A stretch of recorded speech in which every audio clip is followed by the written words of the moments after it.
Hello, cooking enthusiasts. This week's video is also about roasted garlic. I swear the next video will not involve garlic, but we did get, again, this nice variety of solo garlic, so we have been cooking with it a lot lately. And this recipe is kind of special because it is a little pasta recipe I have developed based on roasted garlic. As you might have seen in my other videos, I am using my ANOVA for the garlic, which means I can use a little bit of steam during roasting, but this means I just don't need to wrap them in foil.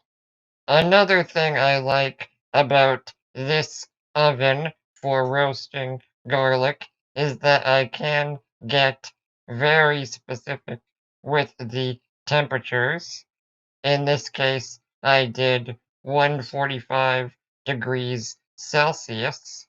Again, not a major deal, but I like having a little more wiggle room for nailing the perfect roasted garlic.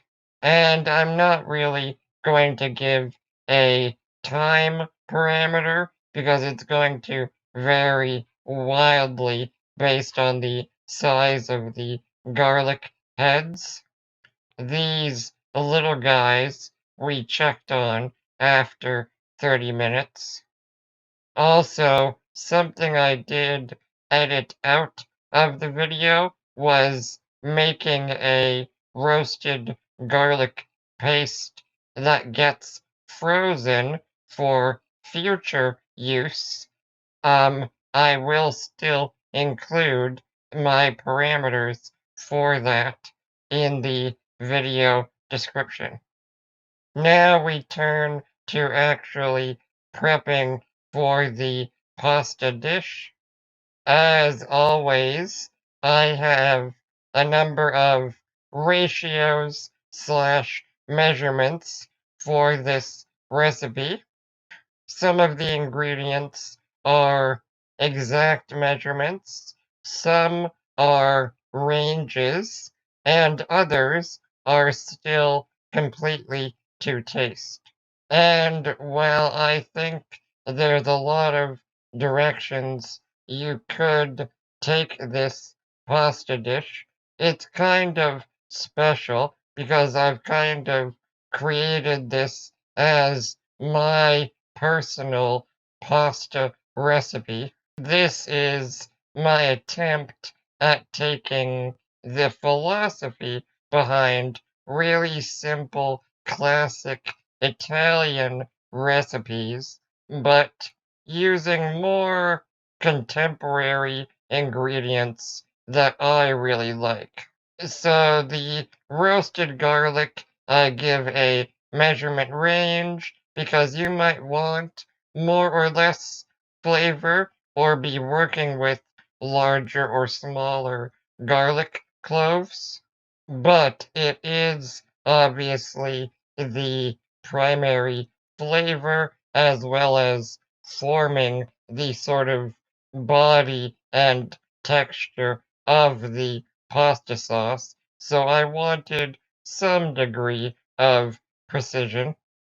Next is the creme fraiche, which again isn't something everybody has, but it wouldn't be one of my recipes without some kind of fermented product. As something that is potentially going to be my signature pasta dish, I feel like I had to include it because it is something I always have, I always make, and I do use with a lot of cooking. And I like it because it is primarily richness with just a little touch of acidity to balance a dish. It's also probably one of the easiest fermented products to make. And the last little touch for prep is some raw garlic in the bottom of the serving dishes. And this is totally to taste. Finally, it's time to actually cook this simple dish, and we are going to be using stock because it's sort of a modified one pot pasta or risotto technique.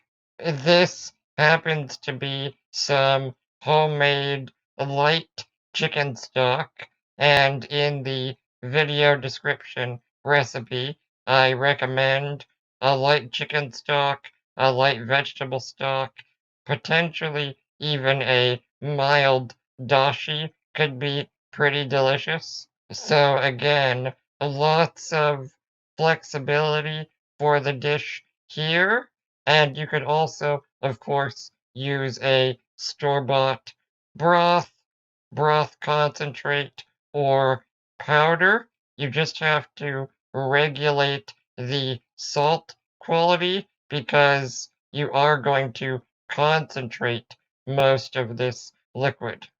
And this dish is designed around Capellini, which is essentially slightly larger angel hair pasta. You could probably use a regular spaghetti or spaghettini. It would just take a little bit longer. Also, ideally, you use a frying pan that can totally fit the pasta, but it's not really a big deal because within about 20 seconds, they are flexible enough to fit. And after just about a minute, we took a little bit of that cooking liquid to sort of loosen up the roasted garlic paste.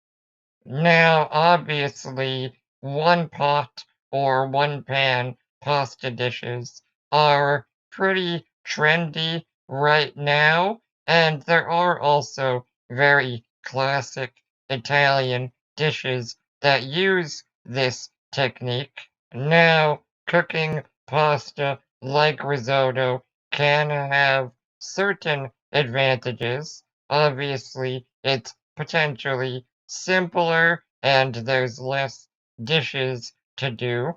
You also directly infuse the cooking pasta with whatever flavors you are using, and you do get a very rich sauce because of the starch. However, it is possible to have too much starch and too much thickening. In general, anything thickened with a lot of starch is going to mute a lot of flavors. So you need to compensate for that in your recipe. So at a very critical stage, we are modifying the standard risotto technique. Once the pasta is actually properly cooked, instead of continuing to reduce all of the liquid, we are going to pour off most of it. Now we can actually start building the sauce, and we haven't concentrated 100% of that pasta starch into the sauce. But the capellini is still hydrated primarily with the flavorful stock. So now it's just about tossing everything together and finishing with creme fraiche and, of course, some black pepper to taste. Finally, it just comes down to plating the dish again with that little bit of raw garlic in the bottom of the serving vessel. The garnishes are a little bit of hard cheese. I went with grana padano, but of course, regular Parmigiano would be amazing. And my last little personal touch is adding potato chips as a garnish, although I wouldn't do it quite as crushed up as in the video you are seeing. Like with seasoned breadcrumbs, which are also very classic, and I also love using, the potato chips give a really nice texture to the dish. And the extra cooking broth that we poured off has many uses. I, in fact, used it to make the garlic paste I mentioned earlier. So those are in the freezer, ready to flavor a number of dishes or make this one even easier. Overall, there is some prep and some measuring, but there's 4 ingredients, including pasta and then 2 garnishes. So overall, I think pretty simple. And again, very customizable depending on the stock you use or even on the choice of potato chips for garnish. So I hope you are inspired to make a version of this dish. If you have any questions, please let me know in the comments. Otherwise, thank you for watching.